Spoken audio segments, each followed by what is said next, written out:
We have risen from the ashes to school the masses. Hello, everyone. Welcome to another edition of the Scholars Wrestling Show, episode 337. I'm your man behind the microphone, Scholar Jeff. Joining us this week, as always, the undisputed scholar himself, Scholar Tarek. Scholar Tarek, how are we doing this evening? I am just both physically and emotionally drained coming out of this year's WrestleMania. And I That must is say, fantastic. it's not even just like a fanboy losing his mind drained. This is just someone, just how this week has gone. This is not a good drained. This is just me being drained of all things wrestling. Misery. It's fantastic. Isn't No, that right, Scholar Brian? Not. It's not all wrestling for me. I am also drained. But it's like coming out of WrestleMania, there was some good, there was some bad, but there was what you would normally expect. But normally, the Raw afterwards, the SmackDown afterwards, some big stuff happens. Things that get you excited going into the new wrestling WWE calendar year. This year, yeah, not so much. So let's just dive right into it. Let's not hold off any longer. Let's dive right face first into the misery with a little bit of what we like to call backstage news. I got nothing. Let's just get right into it. Backstage news. Missing your cues, meh. And like I said, man, physically and emotionally drained.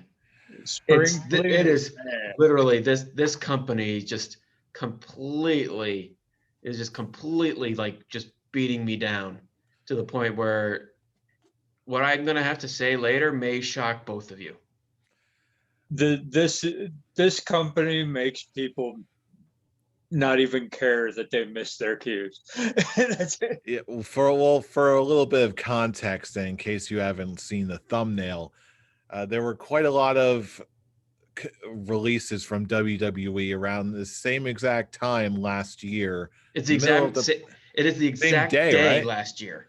Yes. So we lost, and I quote, Wesley Blake, Bo Dallas, Mojo Rawley, Kalisto, Tucker, Chelsea Green, Mickie James, Peyton Royce, Billy Kay, and Samoa Joe.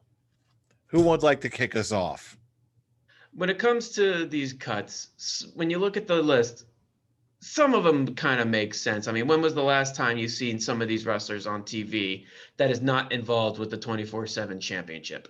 And Kalisto's actually been counting down the days exactly his contract ends for like the last year and a half on Twitter. So it's like when Kalisto was announced, I'm like, yeah. But when it came to pretty much the only three names that actually matter on this list, which are Peyton Royce, Billy Kay, who jokingly enough I called the other one. I don't know if it was last week or the week before. It was when they were discussing the tag team turmoil. I just like, oh yeah, the other one. Or the I'm other. Just going to go on record. I need to say this as part of my rant series. Billy Kay was by far the better one. Oh, in the long run, yeah. They both actually like personality-wise. Both of them actually were a complete unit. Like Peyton Royce was, in my opinion, the better wrestler of the two. But then you look at Billy Kay, who is the better entertainer character of the group, and they merged together so perfectly that their big mistake was splitting them up, and neither of them really ever recovered from it. Samoa Joe was the one that made my mouth drop the most. You and the rest of the internet, myself included. Oh, what the hell happened here? I don't know, but okay, here we go. For some reason, the Zoom meeting just decided to minimize itself, and I just see the Zoom main screen. So I'm like, wait, what the hell? Well, apparently, so did WWE. Your it just computer was like he's talking about Samoa Joe. Shut it down. yeah, pretty much. Yeah. There are so many. I read so many like reports on why they let him go as just him requesting his contract just because he wants to go back into the ring, but the WWE doctors won't clear him, even though all the other all the outside doctors have cleared him. Gee, I wonder where we heard of stories like that before, but we won't get into that. Look on the bright side. We just got the new AEW champion. Like, let's be real. If Joe wants it, he's got it. Can we all agree on this? The AEW title? Yeah. If he wants the. Is yeah. that what you mean when he wants? Oh yeah, he'll if he definitely get it. wants that position, like as soon as his release was saying, everyone was saying the same exact thing. Joe to AEW, Joe to AEW, Joe to AEW. If they We'll don't find split them up, they're all fools. We will find out on July 16th because that's when the 90-day no compete clause ends. I want him to run in the ring and choke out Kenny Omega. Just do it. Just No, take what it. I want. Just eat him. Eat What Kenny I Omega want- with some soy sauce. Eat him. What I want is remember that NXT. It's going all around the internet. This the day. MJF. The MJF. Just Yeah. have him just have MJF and the Pinnacle walking through the hall, and just have Samoa Joe come out of nowhere and bum rush him. That's it. Just It's just Because if he goes right for the title, he's not gonna win. So they're not gonna have a win if he goes straight for the title. So it's like have him fuck around with the Pinnacle for a while, and then have him go for it.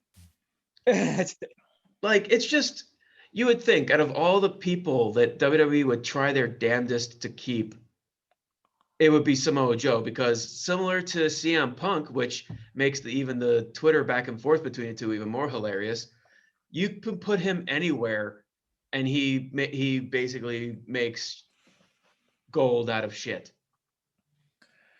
Like just with him on commentary, the last thing we see of Samoa Joe in WWE television was him in his poncho risking his life to be struck by lightning at WrestleMania, or to be under giant metal conductors for electricity and under a lightning storm. And how do they thank him? Hey, guess what? You're fired. You know what? At this point, I have circled back around at this point to be like, at first I was furious. Like I had a rant locked and loaded, ready to go for the night. But I'm like, congratulations. You just created the hottest free agent in wrestling. It just, again, you would think this guy, I'm dropping my rule. I'm dropping my rule for this episode just because I'm just so at a boiling point with WWE. This, like, you can't be this fucking stupid. But they just keep proving us wrong. They can't be this fucking stupid. And the whole reason of these firings is them having John Laurinaitis having the reason of budget cuts, which I think is the dumbest excuse and the most insulting excuse of a reason to let people go. We're still in a pandemic. Yes, things are better now that independent shows are opening. There's a lot more options compared to how it was last year when there was literally nothing and they were letting 40% of their employees go. But it's still we're still in a situation where letting people go is not a good thing. It's not a good image for a company that thrives on PR. And here's the real deal. On WrestleMania week, by no means. Yeah. And here's the real issue with it. Is if it was actually for budget cuts, it would be like, okay, that sucks. But I get it. I understand. Here's the problem. Okay, we know that WWE doesn't need to cut its budget at all. So why can't you just come out and tell the truth? You're not gonna use these guys, so we're letting you go.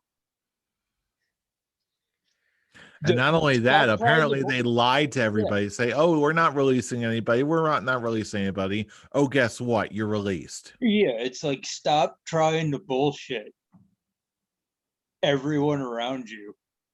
Okay. We'd respect you more if you just came out. If you came out and told these people, we're not gonna use you. We're letting you go. It's like, oh, we need to cut the budget. We need to trim some money off the edge a little bit. It's like you just made $1 billion. If you want, and then you just got to respond. Hey, if you want to trim some money, stop doing those stupid CGI birds coming out of Matt Riddle's feet or the giant Roman Reigns. Yeah, it's and just the giant CG characters that are on the entrances. There, it's unique for WWE, yes, but it's still like, why do you really need those? You didn't need those for the past 30 years. Yeah, you because think, they have okay, let's do become this. horrifically unbalanced and they don't know how to run their crap anymore. It's kind of the point where there's so much, it's a leaking ship. Not the fact that it's sinking, but that they're leaking money. They're literally leaving money on the table. Right now I'm talking specifically about Tucker Knight. Like, I feel like if you go back in the Scholars of Wrestling archives, you're going somewhere in there. There's me pointing out Tucker Knight in NXT saying, hey, this guy's pretty good. I hope they do something with him. And then when they formed Heavy Machinery, I'm like, oh boy, they're doing something with Tucker Knight. This is great. And then not only do they break up Heavy Machinery, but they don't even do anything. Like, literally, you just hand wrote yourself a feud for at least a month, if not 2. Yeah. And you do absolutely nothing. That was your worst feud of last year that never happened. That is literally leaving money on the table. You're saving yourself work. You're creating good content for TV. You got 2 hungry guys who are ready to put on something for you on TV, and you just leave it because one person in particular doesn't get it. Like, it doesn't matter if you get it or not. You should know what TV is. You should know what, even if you don't, it's not your cup of tea. It's TV content. You're directing TV content. You have got a ready-made feud. How do you not do that? Well, and it's like you have a really popular guy in Otis who will be over no matter what you do. Okay. And Tucker Knight, as we saw at Elimination Chamber, can go and can do you've got the wrestler, you've got the entertainer. It's Billy Kay and Peyton Royce, the male version.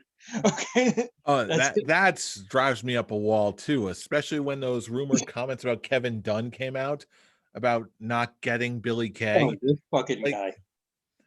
This is the same guy who said that, what's her name? Becky Lynch. Becky Lynch was not going to be a big star because they couldn't understand her accent. And lo and behold, money, money, money.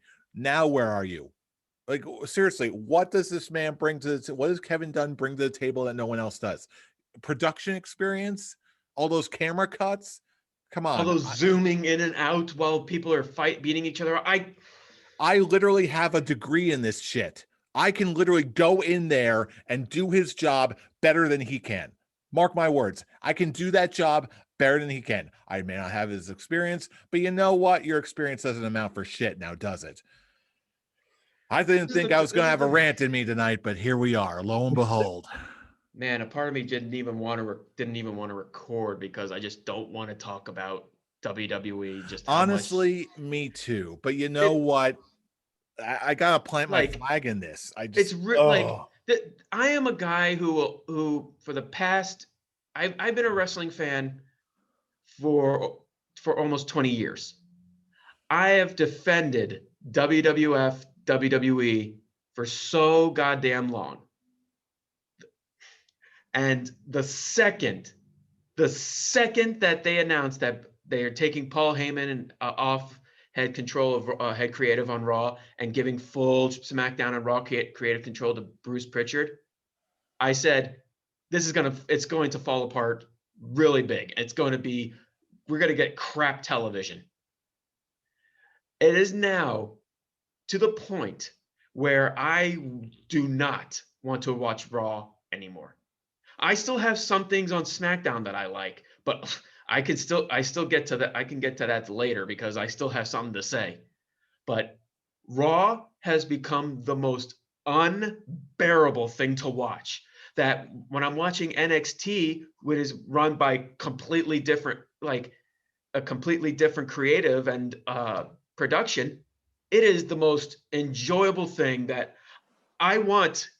It's like I keep saying, I want Triple H to basically buy the NXT name, buy that brand out, and make it his own company just to get out of Vince McMahon's shadow, because I feel like NXT is only getting so much crap is because that WWE logo is still right in the center of it. Because in my opinion, like, I'm gonna just say this with AEW, I am so happy that they made over 1 million views this week. I am wishing that NXT got the same thing, because it is Triple H's brand is 10 times better than what Vince McMahon is producing, because Vince McMahon is producing sheer utter garbage. There are wrestlers on this show that I enjoy, I love to watch, but like, I don't want to watch their story because it is just complete and utter garbage. I'm gonna say it right now. I'm gonna say it right now. It's gotten to the point where, at last year, the amount of must-watch wrestlers on WWE programming on Raw and SmackDown now, I could count on one hand. Now there's even less. Because again, I was preaching. I'm always been singing Lacey Evans's praises everywhere I go. Guess what? Now she's out for at least 8 months. 8 or 9 months. I'm gonna say this right now. Cesaro, the main focus on SmackDown tonight was Cesaro wanting a Universal title shot. WWE has broken me so hard that to not get invested in anything, I'm not invested in Cesaro getting a Universal title shot, because I know in the long run, he's not gonna get that title. So it's pretty much, what's the fucking point to getting invested in anything WWE puts on when I know that in the end, it doesn't matter to them? Hurt Business, one of the most popular things that came out of last year and this year, they broke it up to give them Mace and T-Bar. Something you give us. I saw a meme. Shelton Benjamin and Cedric Alexander, Coca-Cola Classic. T-Bar and Mace. Surge. For a second there, I thought you were going to say something about the new Coke. I'm like, how many viewers of this show are actually going to get that reference? But it's seriously, not wrong. I want to be invested. Yeah. I want Cesaro to win the Universal title. If he actually does, I will be ecstatic. I will climax all over the place. Like, you would have to clean it for 3 days. That's how much of a climax it's going to be if Cesaro won the Universal title. And I'm saying that because it's never going to happen. 3 days of climax cleaning up is never going to happen, because Vince McMahon doesn't see anything in Cesaro.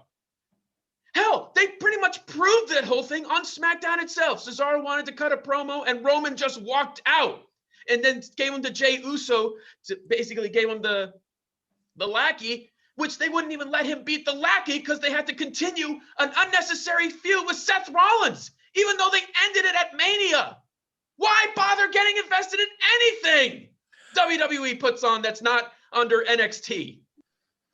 I'll tell you what, I feel the same exact way you do, except I was actually in denial for this entire week, except instead replace Cesaro with The Fiend. Again, I'm just going to get this out of the way right now, because we're going to talk about WrestleMania night 1 and night 2 in briefs, give it a snapshot, but I'm just going to get my night 2 out of the way. It was great seeing everybody for once. getting everyone in the effects were great for the Fiend and all that, but the way it went down, you got a live crowd, you heard the boos. I'm like, okay, are they just trying to move the gimmick over to Alexa Bliss now? Like, that was the moment that shattered. Like, the Fiend is literally my favorite character on the show now, and okay, no. It's back to the typical bullshit booking of Bray Wyatt. They've been doing this for years, and I think that's infuriating because when you look at it at a storyline perspective, it's like, oh yeah, Alexa Bliss and Bray Wyatt, the Fiend, literally just got together. They haven't been together for that long, really. When you look at it, it's possibly even after SummerSlam. Like 6 months, I think. Possibly. And the whole storyline is focused around Randy Orton and the Fiend, Bray Wyatt getting his revenge on the misdeeds that Randy Orton gave him years ago. That's the story. Randy Orton, to keep the feud going, they broke Bray Wyatt off TV for a while to give him a time off, I believe. So they had him burn him alive. The entire time after that, Alexa Bliss is trying to get revenge on Randy Orton and trying to bring the Fiend back. And of course, the original plan was to have Bray Wyatt finally overcome Randy Orton at WrestleMania. And what they do hours before that, Vince McMahon and Bruce Pritchard changed their mind just to have Randy Orton win and break up Alexa Bliss and the Fiend. So the whole point of it's like Alexa Bliss's mission to bring the Fiend back was just to turn on him and cost him the match with Randy Orton, which, what's the point of Randy Orton even winning? Okay, so he gets in the number one contender spot for the WWE Championship, which he ends up being the guy who gets pinned in the end. So what was the point of Randy Orton winning? He doesn't get anything from winning, and Bray Wyatt gets another loss on him that damages the character. There's one thing. No, finish your thought. And then it's just basically giving Brian Alvarez more fuel to add. That's like, oh, and the fans boo it because they think it's complete utter shit. And I just want to respond to him. No, the execution of how it ended, the fans hated. When the Fiend came out of the box-like structure because apparently they can't say Giant Jack in the Box for fucking reason. The fans were losing their mind. How much you want to bet the reason they can't say that is because of the fast food place? That's probably it. Most people even came to that conclusion, which, in all honesty, makes sense. But still, it's the fans lost their shit when the Fiend came out of that, and they were so happy to see him. It was the second he lost, and nothing really came out of that, like them staring down each other. They just lights go out and they're gone. That's the reason the fans booed, not just because of this whole general thing. So instead, you're giving Brian Alvarez fuel to, again, shit all over Bray Wyatt because that's all he ever talks about. That's all he ever takes a shit on is Bray Wyatt. And what you said earlier goes into my entire feeling of the WWE for about the past year. What's the point? I'll tell you what. What is the point of anything that I'm seeing on TV? I can only think of one. The only person whose storyline has me even semi-invested to a point because it's a major focal point of SmackDown. It's like the only group that has a point in the entire WWE at this point in time is Roman Reigns and all his buddies.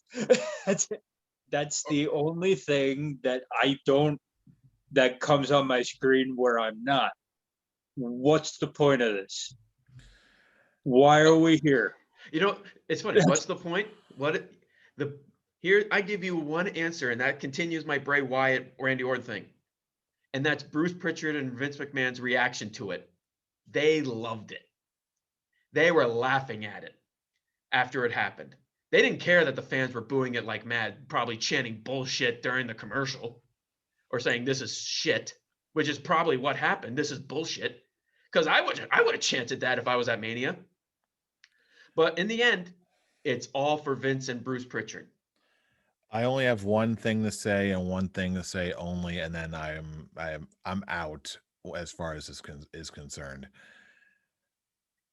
I think we'll all agree that the Fiend is a slasher villain. He is Jason Voorhees. He is Freddy Krueger. He is Michael Myers. He is everyone of that ilk. When you see him, you don't want to see him lose. You want to see him eat and kill all of the stupid little teenagers. This is what should have happened. And I'm going to say this right now. If there's only one solution that's going to leave me satisfied, if they actually follow through with this, make it an Alexa Bliss versus the Fiend feud, which ends in the Fiend destroying Alexa Bliss somehow. That is the only thing that will leave me satisfied. Outside of that, if not, I will have lost all investment after that. Well, I'm guessing you're going to have to lose on investment because from what it's looked like on Raw, neither Alexa Bliss or the Fiend care. It looks like they're about to go move on and do their own thing. Well, then I guess it's all set in the stars then, isn't it? Because now because Alexa Bliss is like, okay, Alexa Bliss, I have taken the darkness and I'm now doing my own thing. Bray Wyatt comes in, or as Sister Abby the Witch puts it, I never trusted that bitch. Well, it sucks that she did that, but now I'm going to go heal. He's going to go spread the healing word. He doesn't even care what she did. They just broke up this act because now it's their main focus is Alexa Bliss and Charlotte in the near future. Hell, that was even the Charlotte promo. During the Charlotte, I'm coming in as a face, but I'm doing my promo show. I'm a heel again. The fact that the main focus that people have been noticing is that with all the names that Charlotte Flair has given out for people she's obviously going to face in the future, the last person she named was Alexa Bliss. WWE's main is going to now lead to a Charlotte Flair versus Alexa Bliss, possibly for the Raw Women's Championship. It looks like they're setting up Rhea Ripley to lose to Charlotte. Again, yeah. It seems like there are only two. Continuing with how Brian pointed out, there are only two people that WWE is actually invested in giving their time in: Charlotte Flair and Roman Reigns. They couldn't give any shit about the rest of their talent, and these releases are proof of that. It's just the fact that they put so much effort in one storyline, which is the Roman Reigns. It's not even just who he's feuding with; it's the Roman Reigns storyline. That it's the point where, again, what's the point of investing in anything WWE puts on? Well, I guess on that note, there's no beating around the bush here. We at least got to take a bird's eye view of WrestleMania, starting with night one. We all watched it separately from different ways, different perspectives. I actually had to watch it on my phone because I was traveling. And boy, I was at least amused by the rain delays and how inventive everyone got. At least, well, that's the one great thing that came out of the delay was them giving the wrestlers time to improv their promos, which actually made their promos 10 times better. That it felt natural, organic, and it showed that the wrestlers do have creative understanding of their characters. So when they're not stuck on a script, they could put on great shit, which is why it's always that thing. Like even like when Paul Heyman said in an interview that he likes the WWE show scripted. He's probably thinking, yeah, maybe to an extent, maybe give them guidelines on certain things to say, and if you want to do something creative, do it. You don't have to ask for full permission on certain things. to people who might not get your character, like certain people that we've talked about. So, and in the night one of WrestleMania was great. Like, Yes, it absolutely did. like To be fair, there were a couple matches that were a little slow. But as a whole, night one made me very excited for what I thought might be coming on night two. You had a great main event. Great. Sasha Banks and Bianca Belair took their main event spot. I concur. Great And stuff. they tore down the house.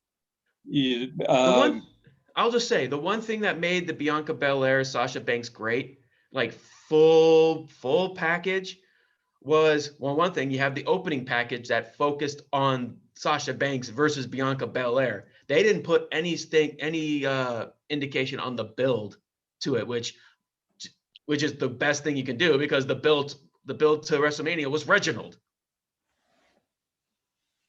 Yeah. So now that you're building on just, it's like, oh, we don't really have a good story to build for this for the video package. So just let's have the video packages be about the wrestlers themselves, and that was great. It was a great open video package, and then which led to an amazing match between Sasha Banks and Bianca Belair. I mean, my God, that at the end, that hair whip, I still hear it. Yeah, that was gorgeous. A thing of beauty. Sounded like someone got shot. It did sound like someone got shot. I'm just like, damn. And then you had Drew McIntyre versus Bobby Lashley, which was a great opening match, leading to some complete twist of a result, which I'm not even really that mad about, because one thing, Drew got distracted, and the fact that he didn't submit, he passed out, which is, it makes you look good in defeat. I mean, granted, Drew McIntyre has had an amazing year. So obviously, like, if he was going to lose, he was going to lose very strongly. And yeah, the right result happened. I'm glad Bobby won. I'm glad he's not a transitional champion. Yeah, I'm glad Bobby won too. And then they completely ruined it on Raw. But yeah, that's by having him drop the Hurt Business for T-Bar and Mace. But again, it's hard to get invested in anything WWE puts out, because it's just, it's going to lead to disappointment and shit. Yeah, and they didn't ruin Bobby Lashley on Raw. They ruined Bobby Lashley when they broke up the Hurt Business. A few weeks ago, Bobby Lashley was done. So that's why it was one of those, like, everybody thought Drew McIntyre was going to win, because they ruined Bobby Lashley by getting rid of the Hurt Business. And then Bobby Lashley wins, and then they continue, like, oh, he destroys Matt Riddle. Destroys him. Oh, let's just it is such a shame. I normally don't like to say this word. This weekend buried Matt Riddle. From putting on a great match with Sheamus, with an awesome bro kick to end it while in moonsault, that was awesome. And just to have him completely and utterly destroyed by Bobby Lashley. I was like, okay, you can actually build this with two big MMA guys, with Bobby Lashley and Matt Riddle. But no, it's just typical Vince McMahon booking. Oh, he's a smaller guy versus a big guy. Smaller guy will get nothing. It's always the big guy dominating. He dominated 90. It was a 10-minute squash match. So that sucks. The tag team turmoil at WrestleMania, continuing with the WrestleMania rundown, because it all just stems out with how they basically ended this week of just post WrestleMania. It hurt night one. Rip off the Band-Aid. Go ahead. Yeah, tag team turmoil was the weakest match on the card. Or at least on night one was the weakest match. The women's tag team stuff was the weakest thing on WrestleMania. It was the tag team turmoil, all you can say, it was extremely sloppy, and it was all just setting up so we can get so Vince McMahon can finally get Tamina versus Nia Jax, which is something he wants but no one else does. And so Tamina and Natalya won. Whoop-de-doo. Sheamus, Riddle, we just talked about. Once again, Shane McMahon continues to prove us wrong when it comes to terrible build for his storylines, but still putting on amazing matches at Mania. There was one important thing that I noticed with this match. No stupid ass train noises. I'm glad they dropped that. No train noises, and Braun Strowman is back doing Braun Strowman things by Ripping ripping open the apart cage. with his bare hands. I'm like, that's This is the the Braun Strowman I remember. This is the Braun Strowman that tipped over an ambulance. I missed this Braun Strowman. I'm like, yes. And then, of course, Shane McMahon has to be thrown up with something really high. And You got to give it to the man. He is definitely showing he is not afraid to take, even at, what is it now? He's almost, what is he, 45? Yeah. He's in his 40s and he's still willing to take these bumps that could seriously damage you, like legit. Hell, if he was close to landing on his head. Yeah, and it's like, you are going to kill yourself doing these stunts, man. We're not going to see him again until about SummerSlam. So if he's going to do something like that, do it at WrestleMania. That makes sense. But it's like I'm happy seeing Braun Strowman do Braun Strowman things again. That always makes me happy. Now it's just the question on where he goes. Running around the ring with the train noises and the let's bring out the 6th grade report cards and all that. Let's just have Braun Strowman murder a man. And now just the only thing you can actually see him going now is him versus Randy Orton. I mean, seriously, like, it's the question, what do you do with him now? He ended his feud with Shane. There's no way Shane's coming back for a while. And he was just thrown in a title match, and he was initially going to be the one pin until Drew McIntyre claymore Randy Orton off the pin so he can pin Randy. So it's just a question on where these guys go now. But they don't know. They probably don't even care. They probably won't figure it out until the day of Raw, maybe even an hour before, because that's WWE logic these days. That even like Xavier Woods pointed out, it's like, oh, we don't know what's going to happen the day of the show. They don't even know until we show up. Okay, here's what you're doing this week. Let's go ahead and make fun of Elias and Jackson Riker for being an insult to the tag division, even though they've never really been a tag team. They're just two guys together. Because, that makes sense. That's the New Day thing to do. On the bright side of life, when it comes to tag teams, can we all just agree that Bad Bunny delivered way more than we all thought he would? Oh, that was so good. Dude did a Canadian destroyer, and props to John Morrison for making it look like it killed him dead on the outside of the ring. That was great. The Falcon arrows. Not to mention the fact that Bad Bunny sold. He held the tag ropes. He made everything look like it killed him. He looked good without trying to put himself over too much. He came across like a legit professional who had respect for the craft, and it showed. So bravo to you, Bad Bunny. And now I'm going to bring up what probably has Tarek looking the way that he looks now. Let me do this. I want to applaud Bad Bunny. But yeah, good for him. I actually am applauding him. Good for him. I don't like the fact that that's all the focus is on, because it just continues. Bad Bunny did do a phenomenal job. All those months he did training at the Performance Center definitely made it worth it. The problem is, now that he's gone, where does that leave Damian Priest? Getting pinned by The Miz in his underwear. That's where you get Damian Priest. Damian Priest is now not going to do it. He's just another NXT call-up that they're not going to do shit with.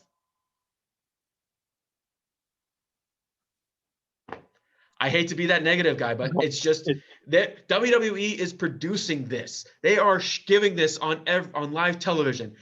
Like here, even when they were putting it on, they don't even mention Damian Priest. They just talk about like, oh, Bad Bunny did a great job. Miz and Morrison did a great job selling his stuff. What about Damian Priest? Oh yeah, he was there.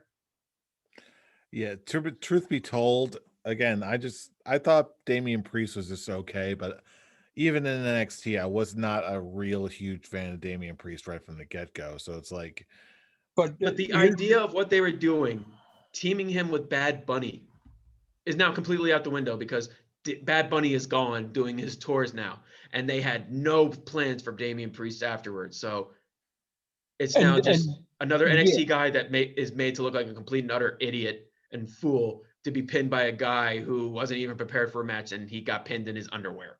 Yeah, and it's like you don't even have to enjoy him as a performer to realize that his team just won. He was teamed up with a celebrity, and immediately after that celebrity goes, oh, we're just gonna shit all over this guy, which is basically what they did. So it's like, if I gave a shit about Damian Priest beforehand, which I do, it's one of the it's one of those, another thing,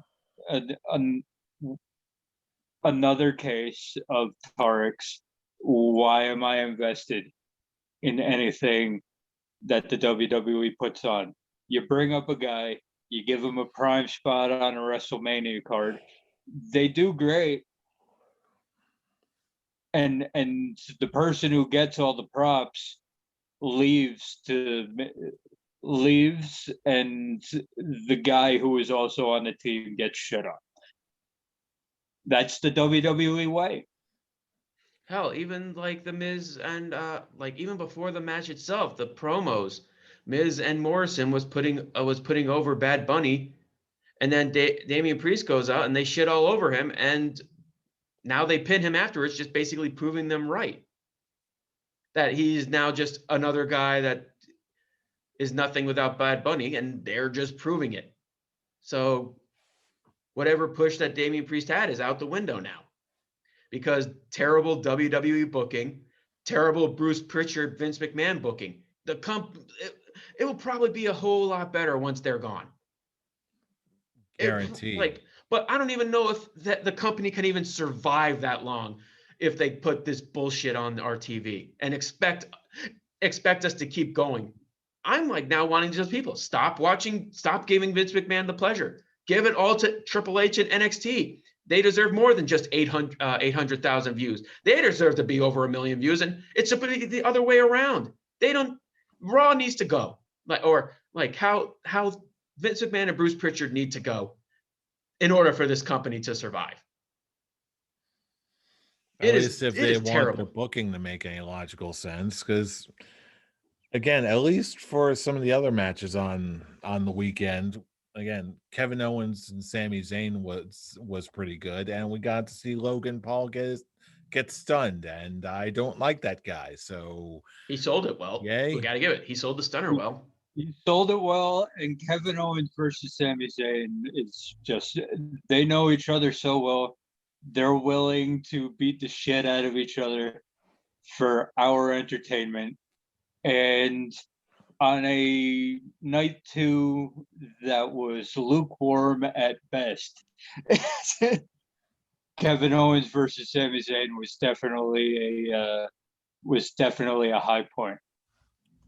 Yeah, if nothing else, even even like we were alluding to before, Roman Reigns stacking up Edge and Daniel Bryan. That I wasn't mad at it. I was surprised, but I was like, okay. What I like that main event almost made me change my facial hair rating.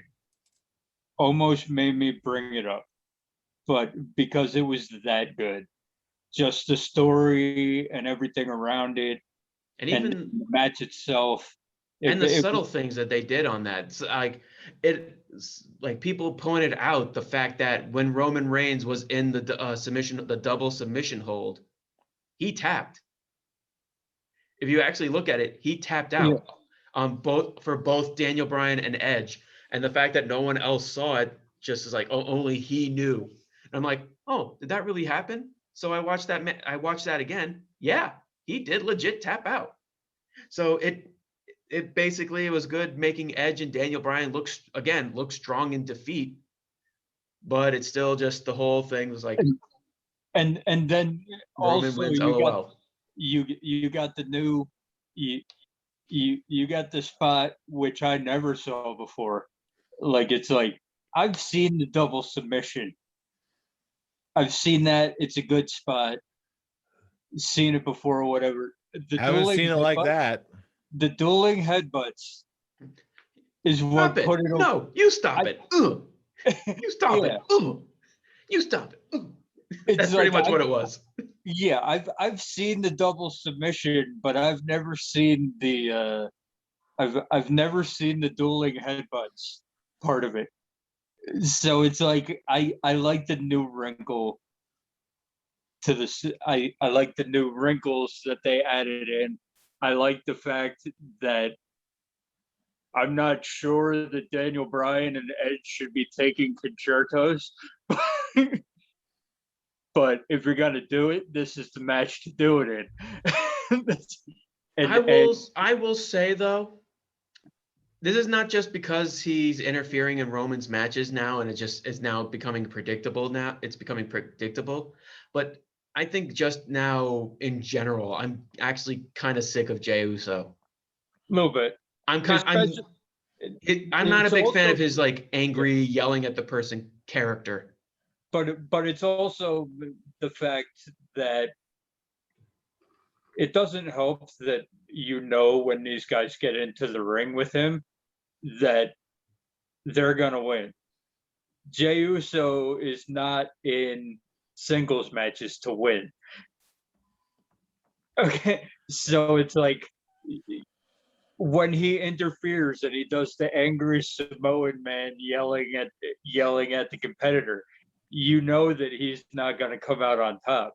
So it's like, why do I care that there's an angry Samoan yelling at Daniel Bryan and Edge, and coming in, and I'm actually angry because Roman Reigns needing Jey Uso to secure him victories, that's getting old.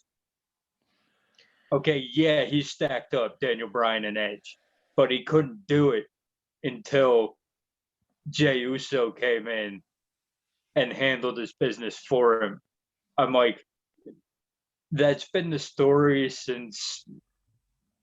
And that cost me a Scholars of Wrestling. That cost me the Scholars of Wrestling Championship on my shoulder. Because it gave sad for you. How sad. What is that, October? October? What?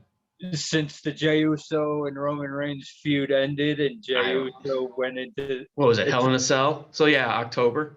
Yeah, ever since then, every title match, every match that Roman Reigns has been in, Jey Uso has been the one to secure him to victory. It's never been Roman Reigns. So I will give Jey credit. He does the character well, but it's now at that point where it makes me feel like what Jeff is doing right now, doing a big yawn. It's like, yeah, we know what's coming in this match. Jey Uso's gonna get involved, and then when the guy inevitably loses, he's got to get mad at Jey. They're gonna have a match, and the guy's gonna win because Jey Uso isn't there to win.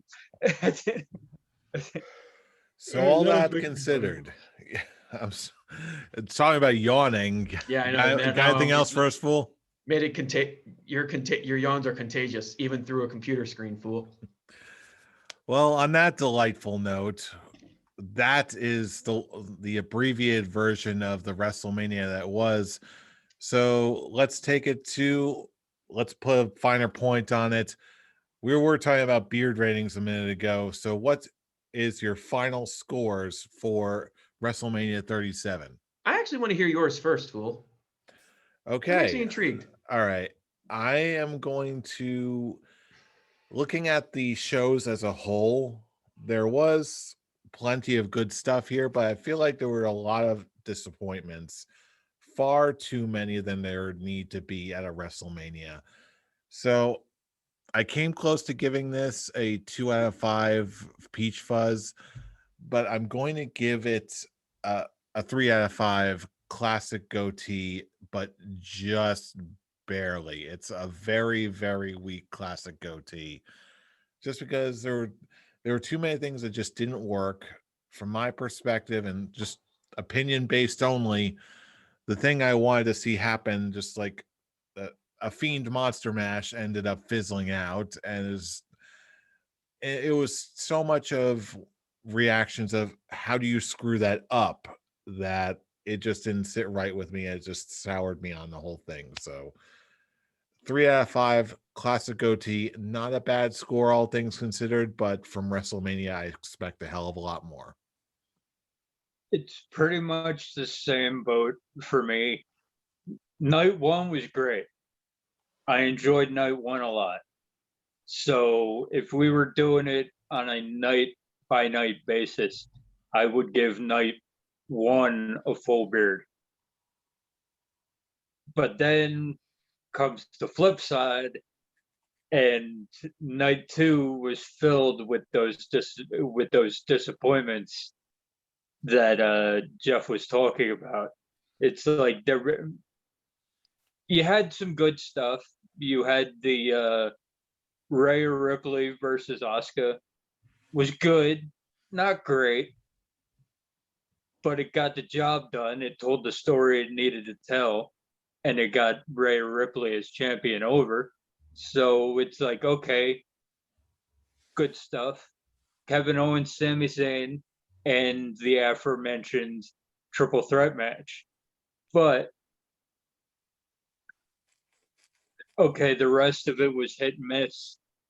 Okay, not a very good night of if I expect a WrestleMania type event to be a full beard at at the least at all times, and night two just didn't. I was not invested in night two. Like if at at the viewing party. Okay, let's face it, most of us were not invested in night two. No, sir, we were not. Okay, so it's what it, so night two for me, it the main event brought it up. The Rhea Ripley and Asuka and the triple threat match brought it up to a peach fuzz at the night two. So you put them together. Okay, I agree with Jeff. It's a classic OT. I'm not gonna say it's a weak classic OT because night one was good. Night one was what I expect a WrestleMania to be.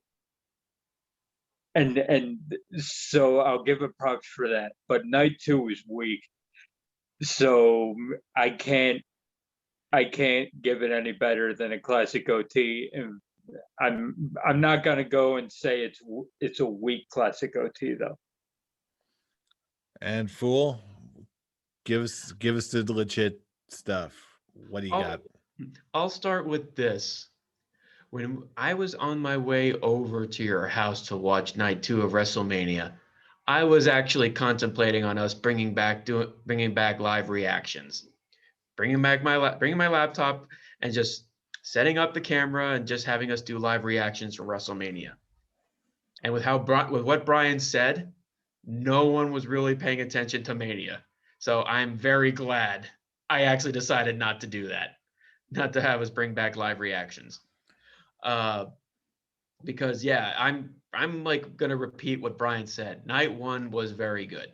Night one was actually a great first night of WrestleMania. It was a WrestleMania show, and other than the tag team turmoil, which for me was the only match on night one I actually didn't like.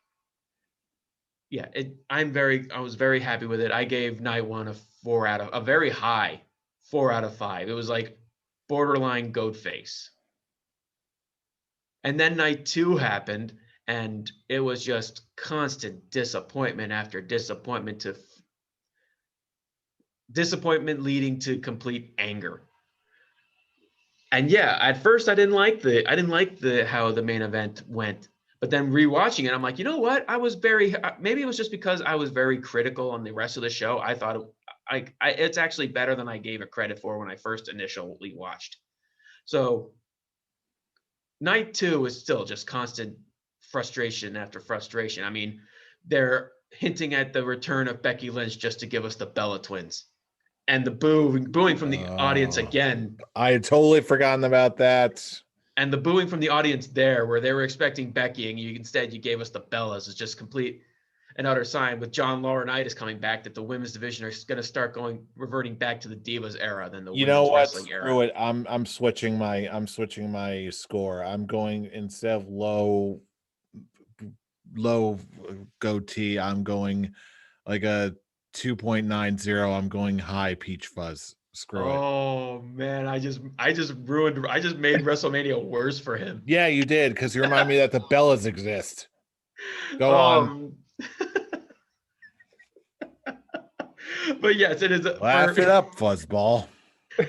I do got to shave. You are a fuzzy boy. Looking at me. I do have to prepare for Jeremy's bachelor party tomorrow. I just wanted to quote Star Wars and inject something good into this mess of a. But yeah, night two of WrestleMania, it just continued it left me just angry. I think someone said it. I think it was on Wrestle Talk. They said it best, that night one was for us, the fans. Night two was for Vince McMahon and Bruce Pritchard, and it definitely showed. So I gave night two a very low peach fuzz. I was actually on borderline 1 if it wasn't for me warming up to the triple threat and as Brian said, the Rhea Ripley Asuka. So it just altogether straightforward classic goatee 3 out of 5. WrestleMania, which is disappointing to say about a WrestleMania.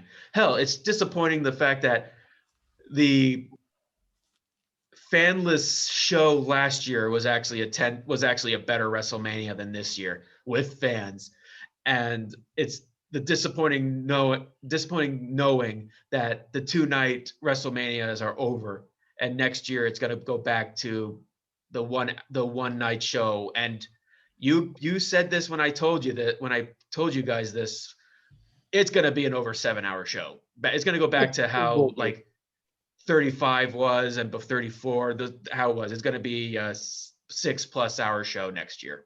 There's a reason why the 2 nights work. Okay, because it's 3 hours each night. And I liked it. It was there were even some fans out there. It was like, does wrestling? I don't think it really needs to be 2 nights. I'm not a big sure if I like the 2-night wrestling. I'm like, I wonder if people in Japan complain about Wrestle Kingdom being a 2-night show, or is it just a stateside thing where just people have to bitch about something? Because I think the 2-night WrestleManias is great. I love it. I totally agree. Because you think it's a stateside thing? You think it's just because we over here just like to bitch about something? That's exactly. You know when it's good? That's exactly it. You have to find something to bitch about, even if it's good, and that's because I remember Tarek brought it up, and Jeff was like, "Yeah, if they streamline it and we keep the 3-hour, there's no way." Not for WrestleMania. There's no way that WrestleMania is going to be a 3.5-hour show. It's not going to happen.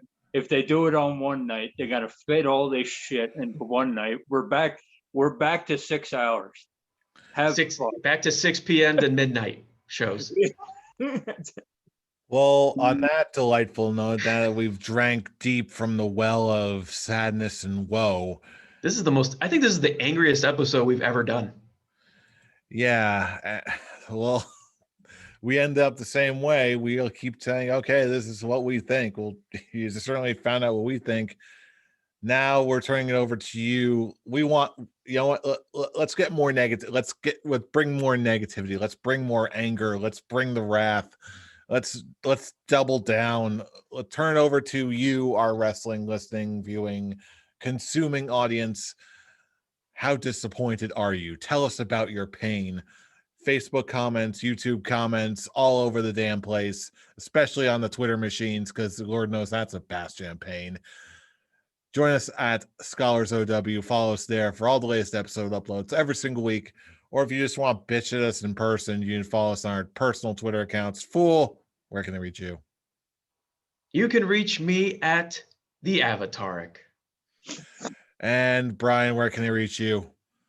You can reach me trying to figure out when Scholar Jeff left the realm of optimism at Atomic Beanpole. Yeah, hell, that's his whole thing of being optimistic, and this is just the least Yeah, WWE broke us. WWE takes away the things I like. Lacey Evans got pregnant. The Fiend is bad. Back to being irrelevant. Yeah. And you'll see me crying over both of these things and much, much more at I'm Robbie Rage. And at this point, I really am. But then again, you already knew that because you know who we are. We're the Scholars of Wrestling, and you have just been schooled. You're welcome. You're welcome. I'm going to go hang up and get a Pop-Tart or something. I'm out.